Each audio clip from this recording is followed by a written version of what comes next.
Hello and welcome to my channel. I'm Lisa Bobo Bun and I'm very pleased to have you join me here today. I do 2 videos a month now on YouTube and I alternate between that and one on Instagram on a Tuesday called Bobo in the Bog. And this week I got all over enthusiastic and muddled up, so there will be a Bobo in the Bog this week plus a YouTube, both in this dress because I suddenly remembered it's actually YouTube week, so here I am. Now, one of my lovely patrons and subscribers here on YouTube, Anita, said that she would love to see how I actually work within my sewing space. It's my dining room. We live in a terraced house. It's open plan, so it comes straight through from the living space to the dining room through to the kitchen. The stairs are in the corner of this room, so everyone wanted to come down through to the kitchen, to go outside, to go to the bathroom. They walk through and people want to eat in this space, use the table for other things, and I'm trying to work in here. I'm trying to sew as my hobby, my passion. I mean, yesterday my love said to me, "You really love sewing, don't you?" as I was sitting there reading yet another book. And I said, "Well, it's my job." And he said, "No, it's your absolute passion which you turned into your job." And I thought that sums it up really. I've just made it my whole life. You know, I moved from mainstream academic and then specialist teaching to teaching my lifelong passion of sewing, and that's what I love to share with you here. And so I'm running a business out of this room. I'm filming for my Patreon channel, which is Bobo Bun Sewing Club. I'm filming here. I'm filming my YouTube. I'm creating all my designs. I cut my cloth. I sew in this space and I store everything in this space. And that's what I'm going to show you today, how I store everything away and make it function and make it work, because I think that's something that actually a lot of people would find very useful to know how to do. Yes, I would adore my own studio, you know, a proper sewing space. I would be buying far more sewing ephemera, that I could make the space look beautiful, that I would have the ironing board out permanently, I would have storage racks. I would just have so much more space to create fun with. I can have bits out like you can see behind me. Everything else goes away in cupboards, and yes, my family still think it's intruding and it's very much my room. They just say, "We're allowed in the dining room, it's your room." Whilst I would absolutely love that space, it would just be a dream come true. I don't have it. We just don't have the room for it. One of my daughters came back from uni, so she's back home, and my other daughter's here in the holidays, and I don't want them to not have a home to return to, so I can't take over one of their bedrooms. So it is as it is unless we ever move to a bigger house. So you just have to work within that, because I don't want to stop doing all the things I love doing. It always seems quite ironic when there's people that I teach that probably sew every now and again, and yet they've got this big sewing shed that's been built in their garden, or they have a huge room to themselves and they just sew every now and again, and I just think, you lucky devil. But that's where their life's at. I'm going to show you how I work within what I've got. So I'm going to go the other side of the camera and give you a bit of a tour of my sewing space. I've not tidied it up. I'm in the middle of uploading, editing, writing, researching. So that's sort of some things on the dining room table. I've got a pile of things on my sewing table, which I'm going to clear soon because I am going to do a little bit of sewing later on today. But it's just as it is. I've not tidied it up to show you fancy pantsy shape of things. So let's start having a tour. Now, with me standing here in the kitchen doorway looking up to the dining room, you can see here's my pink Smeg fridge in the corner, dining room table there, it's got MacBooks downloading some stuff, my tripod for overhead filming, which I attach my camera to. So that's where I cut my patterns. It's a really huge table, lovely big wooden table. It's made from pews from an old church actually. So that was the doorway I was just standing in, and literally just around that corner here is the table that I sew on. And this corner, I've got the curtains shut because the light's better for filming, but that looks out over the garden. And here's the table. It's a I come into here, it's a melamine kitchen table. It was my youngest daughter's desk when we had a big house in the countryside. So my overlockers here, I moved that over. My Juki sewing machine, big lamp in the corner. I've got paper, and I store my tripods in the corner over there. Shall I zoom in? I've got my rack with threads. Let's come nearer so you can see everything. I've got the bookcase down there with a lot of my sewing books, and yeah, some inspiration on the wall. Moomin's the bar seat, the knitting thing, a basket with old threads in, and just knitting and sewing bits and bobs, pattern weights there. And then my lovely Silco drawers, and this top one, I have to come over at an angle. So here I've got lots of use. I'm sewing something green at the moment. I think I just chucked that in there. So all the bits that I would be using all the time. Next drawer down, tube turners and sorts of things, and snaps and whatnot. And goodness knows, just bits in the bottom there that are useful. And then I've got sewing tins with bits and bobs in, and different pins. And then if you see behind the table, I've got makes piled up in a basket there. Just look, it just looks such a mess, doesn't it? And then we come underneath, on the back of the chair, I've got something I'm sewing as well. Right, so coming under the table, it's quite dark under here, I'm afraid. I've got a basket with a lot of patterns in, business notebooks, folders with other patterns. In this plastic box here, I've got a lot of winter fabrics that I won't be using for now. And then you can see some more of the books on this bookshelf. And then there's a load more fashion history on the bottom of my reading bookshelf in the living room.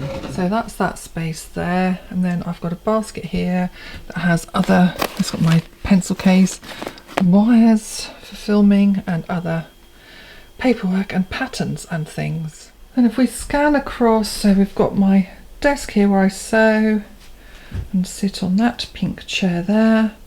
And then I've got Foxy Lady by Mannequin there. Blue chest of drawers just in front. It's got some fabric and pattern cutting things, so I'll show you inside there.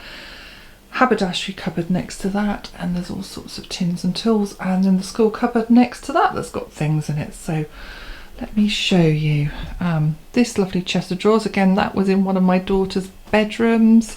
Things just move around and change their use. So let's go in here. I've got all sorts of bits of fabric rolled up and stored in here. These are for current projects. Rather crammed. Second drawer down, I have got pattern cutting tools, interfacing for drafting, paper, I've got woven interfacing, and then a lot of my vintage magazines are in the bottom too. And the bottom drawer's just got random stuff in it. And then I've got a Happy Shopper bag there for my sewing classes. And then here I've got all of my printout PDF patterns, and there's loads stored in there, plus the patterns that I draft. Also stored down the side there are my rulers and my 90-degree angle ruler too. There's a spare sewing machine under there, plus 2 bags of things that I need to alter and mend. And then my lovely utility larder. And I've turned that into my haberdashery and stationery cupboard, and with the middle drawer having all our tea cloths in it. And then on the top I've got vintage patterns stored in this basket, a pinboard that I covered for some inspiring pictures, knitting needles. These tins have got things like Bobo trim in them, I think knitting needles stuff, there's sequins, there's all sorts in there. And then if we go into this cupboard, which I go into a lot, I think I'll move Foxy slightly so the doors will open. There we go, I've brightened it up. I've opened the cupboard doors here. It's really not easy to film and show you. So if I zoom in, you You can see it's all neatly packed away there with lots of lovely tins. Millie bought me that from Tiger to keep buttons in. I've got them in jam jars, tailor's hams and all sorts of things in there. Overlocker threads. I think my elastics are in that tin. Then I've got rickrack in another. Piping.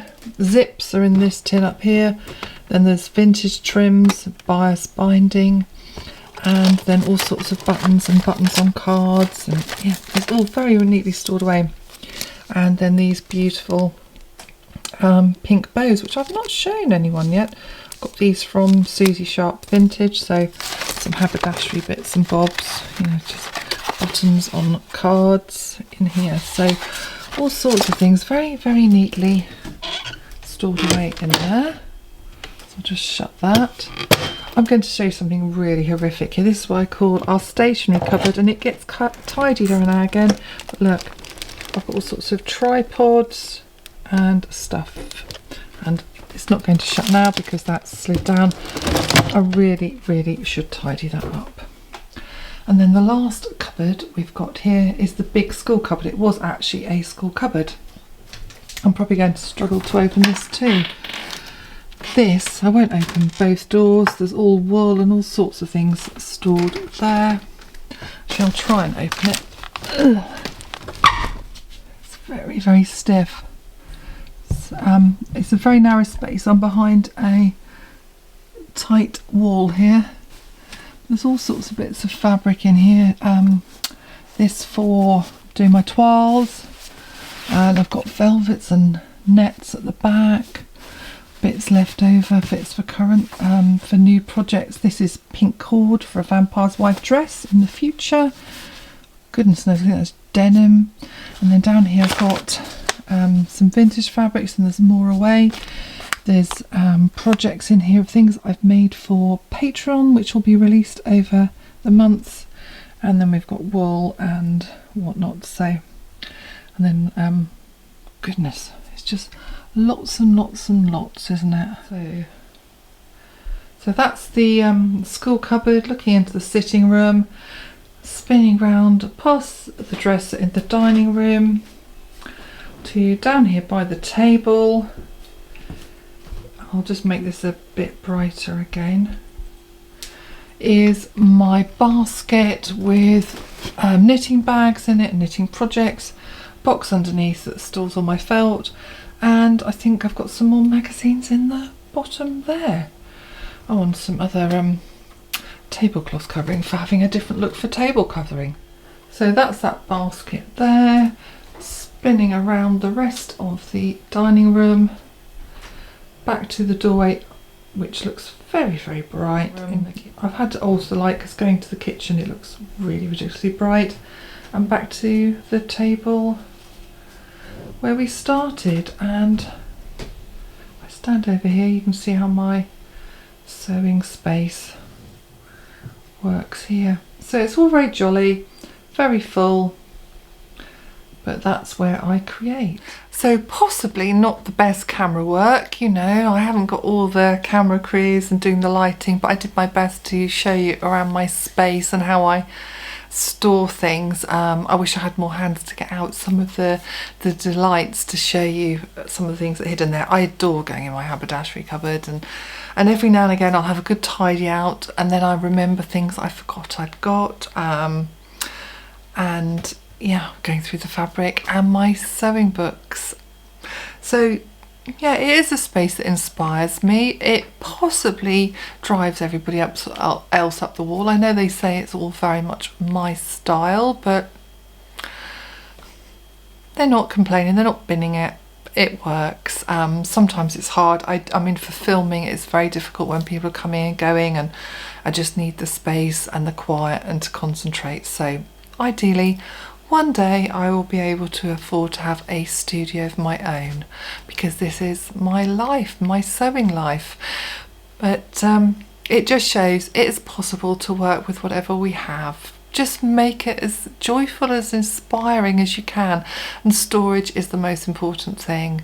You know, baskets that can go under tables and boxes, and furniture like chest of drawers and cupboards that can become your storage. So when everything's tidied away, they just look like another lovely piece of furniture in your room. So I hope this has given you some useful ideas about how you can change your sewing space and make it work for you. Until next time, please subscribe, comment, and I do realise actually when I say comment, I have not replied to anybody from my last video, and my hugest apologies for that. I have been so busy and replying in so many different places to things and living life and working, and I've just remembered as I've said that I've not been over there to reply. And I do love the chats I have with you, and I really appreciate your comments and your feedback, so please keep them coming. I will get on and reply to those now. And like and share, tell people about my YouTube channel. The more the merrier. So until next time, thanks for joining me. Bye bye.